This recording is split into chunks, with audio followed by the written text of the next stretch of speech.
Khan sir के coaching पर 7 साल में 2 बड़े हमले। अब फिर से कोचिंग सेंटर को 2 दिन में बम से उड़ा देने की धमकी। खुद खान सर ने बताया किसने और क्यों चलवाई गोलियां। पूरा ऑफिस तोड़ ताड़ दिया, ऐसा गोली चला दिया। अब किसको हमला करने आ गए? यहाँ हमारे घर पे किसको करना है? आपकी गजब बात पूछते हैं। यहाँ गोली चल गया तो मजा आएगा किसी को? चारों ओर से गोली चल रहा था, उस समय कहाँ थे आप लोग? आते तब पूछते कि आपको कैसा लग रहा है यहाँ पे। जी हाँ, प्रत्यक्षदर्शियों के मुताबिक कुछ अज्ञात लोग कोचिंग सेंटर के आसपास पहुंचे। देखते ही देखते उन्होंने फायरिंग शुरू कर दी। बताया जा रहा है कि करीब 5 से 6 राउंड गोलियां चलाई गई। गोलियों की आवाज सुनते ही पूरे इलाके में भगदड़ मच गई। इतना ही नहीं, हमलावर केवल गोली चलाकर नहीं रुके। बताया गया कि उन्होंने कोचिंग सेंटर के बाहर लगे पोस्टर और बैनर भी फाड़ दिए। इसके बाद वे मौके से फरार हो गए। इस हमले में कोचिंग की सुरक्षा में तैनात एक निजी सुरक्षा गार्ड घायल हो गए। वहीं घटना की सूचना मिलते ही पुलिस प्रशासन हरकत में आ गया। पटना के वरिष्ठ अधिकारी भी मौके पर पहुंचे। आसपास के इलाके की घेराबंदी की गई। पुलिस ने आसपास लगे सीसीटीवी कैमरों की फुटेज भी खंगालनी शुरू कर दी। लेकिन इस घटना के बाद सबसे ज्यादा चर्चा खान सर के बयान की हो रही है।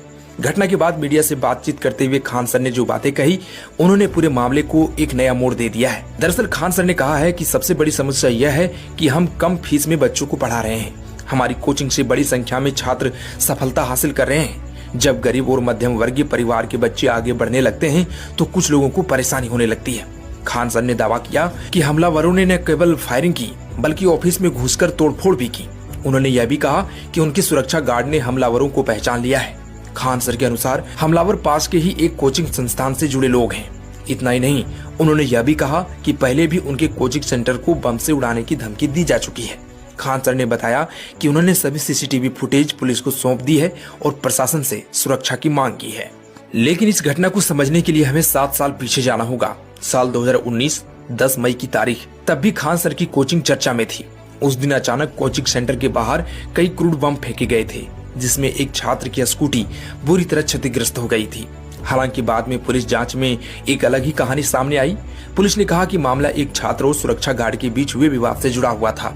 लेकिन खान सर उस निष्कर्ष से पूरी तरह सहमत नहीं थे। उनका मानना था कि यह हमला व्यावसायिक और कोचिंग जगत की रंजिश का परिणाम था। अब जब 7 साल बाद फिर से हमला हुआ है तो लोगों को 2019 की घटना याद आने लगी है। ऐसे में अगर हम बिहार की कोचिंग उद्योग को समझें तो यह केवल पढ़ाई का क्षेत्र नहीं है, बल्कि पटना लंबे समय से प्रतियोगी परीक्षाओं की तैयारी का बड़ा केंद्र रहा है। हर साल लाखों छात्र यहाँ आते हैं। कोचिंग संस्थानों के बीच प्रतिस्पर्धा भी बहुत ज्यादा होती है। ऐसे माहौल में जब कोई शिक्षक कम फीस लेकर बड़ी संख्या में छात्रों को आकर्षित करता है तो उसका प्रभाव पूरे बाजार पर पड़ता है।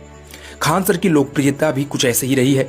उन्होंने ऑनलाइन और ऑफलाइन दोनों माध्यमों से शिक्षा को बड़ी संख्या में छात्रों तक पहुंचाया। अब देखना यह होगा कि इस मामले की